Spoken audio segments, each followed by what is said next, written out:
आखिरी पन्ना। उत्तराखंड के एक छोटे से गांव में एक लड़का रहता था, आरव। शांत स्वभाव, मेहनती और थोड़ा अलग सा। वो बचपन से ही किताबों का दीवाना था। जब उसके दोस्त मैदान में क्रिकेट खेलते, वो पुरानी लाइब्रेरी में बैठा रहकर किताबें पढ़ा करता। आरव के पिता एक मामूली किसान थे।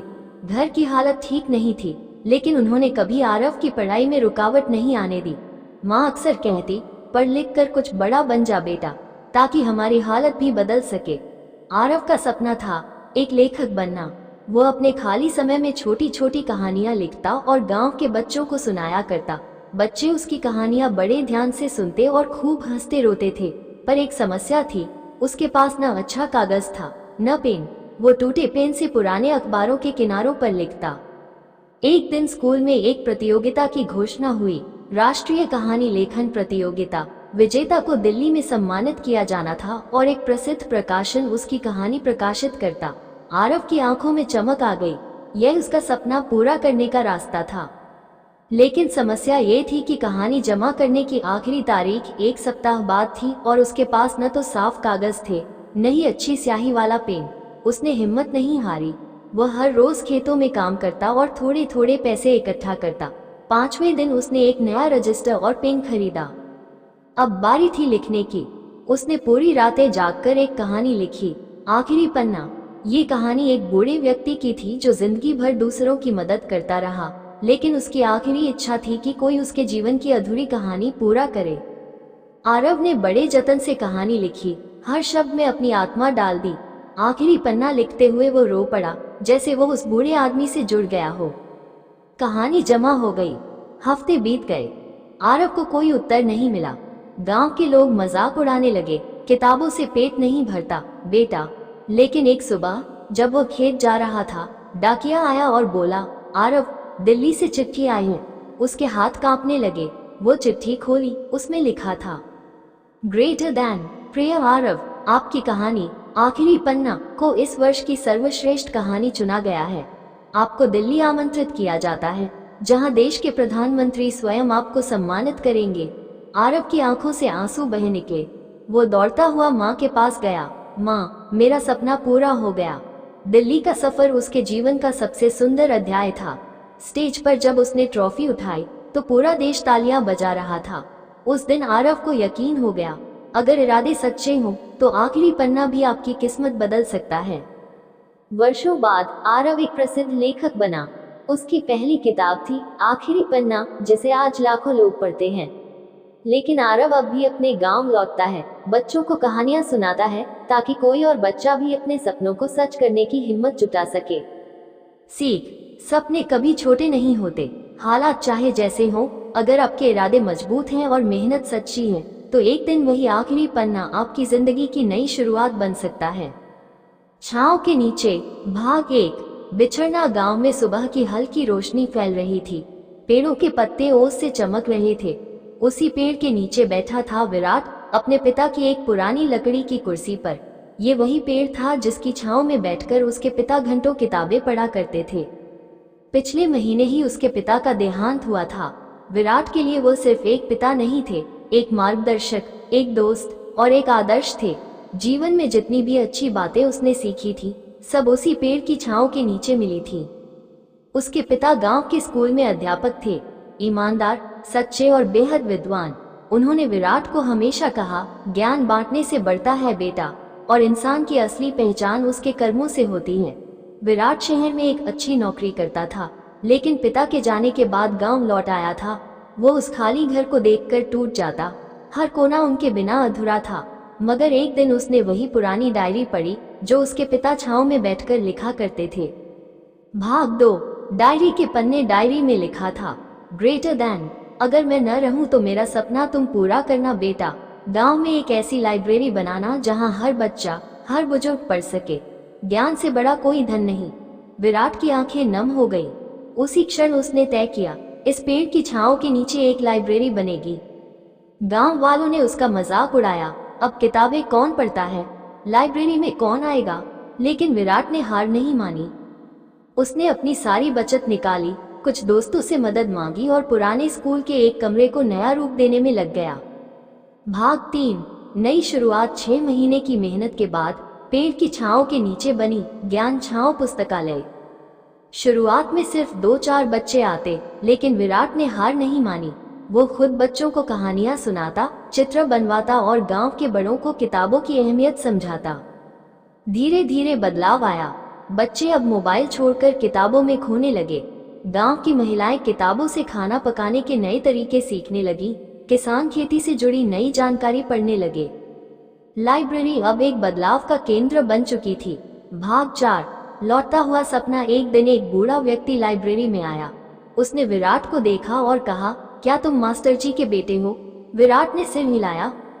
बूढ़े ने आंखों में आंसू लिए कहा, उन्होंने मेरे बेटे को पढ़ाया था, वो अब शहर में अफसर हैं। मुझे पढ़ना नहीं आता, लेकिन अब मैं सीखना चाहता हूँ। विराट ने मुस्कुराते हुए उन्हें अंदर बुलाया और हिंदी की पहली किताब उनके हाथ में दी।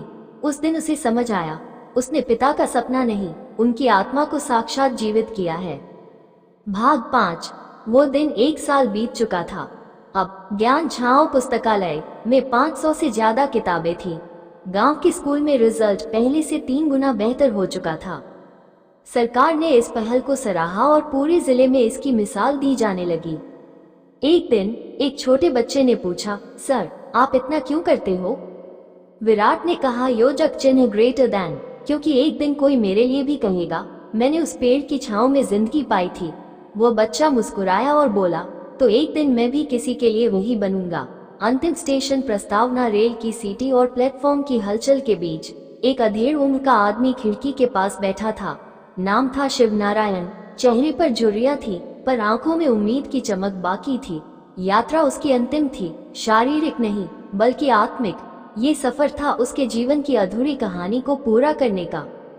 भाग 1, गांव से शहर। शिवनारायण का जन्म उत्तर प्रदेश के एक छोटे से गांव बसेड़ी में हुआ था। एक किसान परिवार से ताल्लुक रखते हुए वो बचपन से ही पढ़ाई में अव्वल था, लेकिन हालात ने कभी उसे आगे नहीं बढ़ने दिया। स्कूल के बाद कॉलेज तक पहुंचना उसके लिए सपना ही रह गया। पिताजी की मृत्यु के बाद उसे खेत संभालना पड़ा, पर शिवनारायण ने हार नहीं मानी।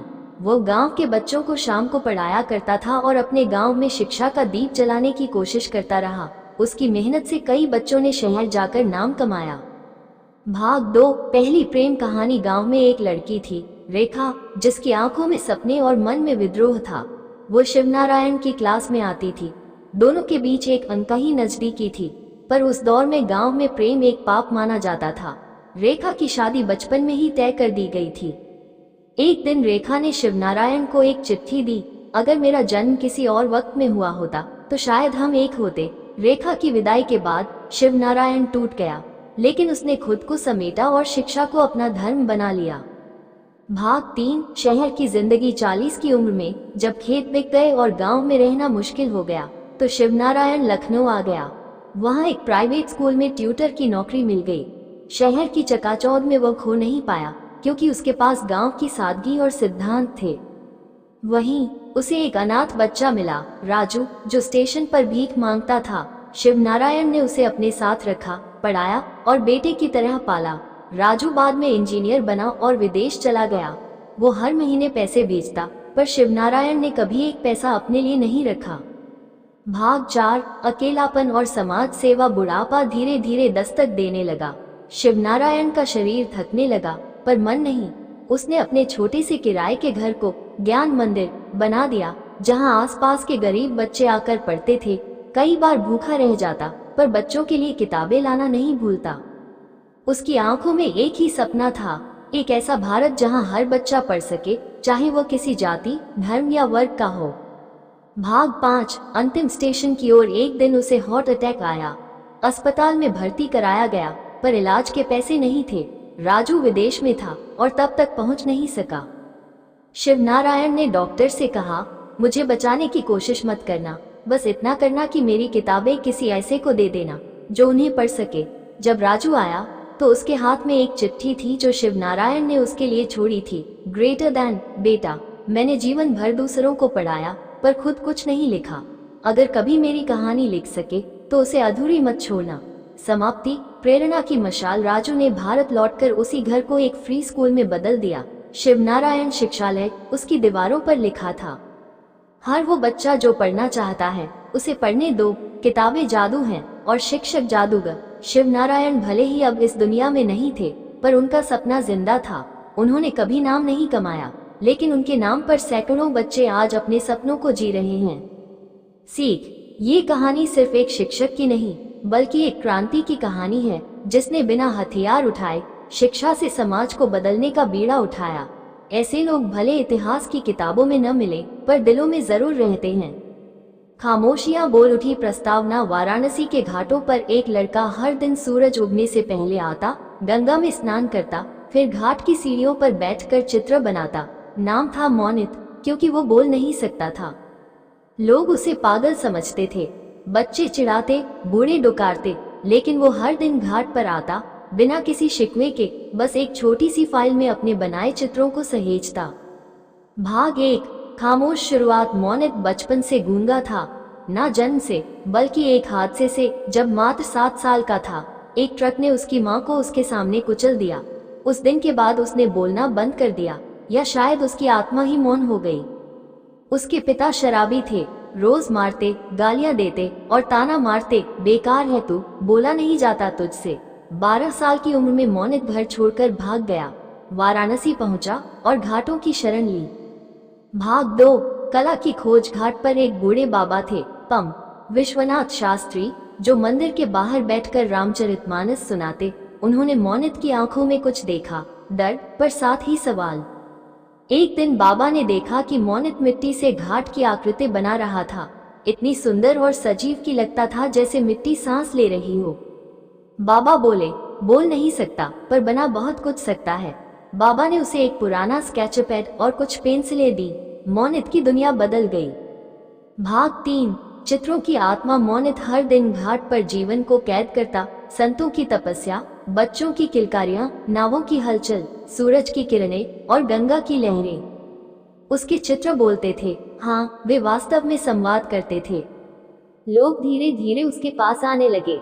एक प्रोफेसर जो बाहर से आए थे, उन्होंने मोनित की कला देखी और कहा, तुम्हारी खामोशी हमारी आत्मा से बात करती है। भाग 4। पहली प्रदर्शनी। प्रोफेसर ने मोनित की मदद से एक चित्र प्रदर्शनी आयोजित की। नाम रखा गया साइलेंट सोल, मौन आत्मा। देश विदेश से लोग आए। सब चकित थे कि बिना शब्दों के इतनी संवेदनशीलता कैसे आ सकती है। मोनित मंच पर नहीं गया, न कोई भाषण दिया, बस प्रदर्शनी के बाहर खड़ा रहा, आंखों में आभार और हाथ में अपनी वही पुरानी स्केच फाइल। भाग 5। बिछड़ना और मिलना। प्रदर्शनी के बाद मोनित की जिंदगी बदल गई। अब वह एक जाना पहचाना कलाकार बन चुका था, पर अंदर अब भी वही घाट वाला बच्चा था। एक दिन एक बूढ़ा आदमी प्रदर्शनी में आया, हौंफता हुआ, कमजोर, आंखें भीगी हुई। वो उसके पिता थे। उन्होंने फर्श पर बैठकर रोते हुए संकेतों में माफी मांगी। मोनित उनके पास गया, उन्हें उठाया और अपनी सबसे कीमती पेंटिंग, जिसमें एक पिता और बेटा साथ घाट पर बैठे थे, उन्हें भेंट कर दी। भाग 6। अब बोलती है खामोशियां। आज मोनित का नाम भारत के सबसे बड़े चित्रकारों में लिया जाता है। उसने कभी शादी नहीं की, पर हजारों बच्चों को मुफ्त चित्रकला सिखाई। उसने एक स्कूल खोला, मौन कला निकेतन, जहां वो बोल नहीं सकता, पर सैकड़ों बच्चे उसकी कला की भाषा को समझते हैं। एक बोर्ड पर लिखा है, मैं बोल नहीं सकता, पर तुम मुझे पढ़ सकते हो। मेरे चित्र मेरा आत्मा विलाप है, सुनो। खामोशियां भी कुछ कहती हैं।